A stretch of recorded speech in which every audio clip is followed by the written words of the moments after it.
our first time in Valencia, but we already visited Spain and we were in Madrid previously. Erasmus exchange for teachers.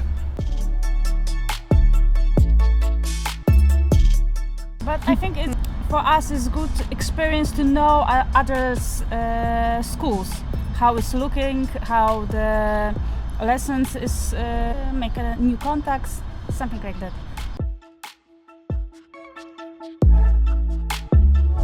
We are happy to run some workshops. It's kind of a nice opportunity to work together because it's nice to combine graphic design and graphic arts, traditional techniques, and we want to share some new ideas. Magda also brings this novelty workshop with Polaroid, so our main goal is to show something new and to meet new people, of course.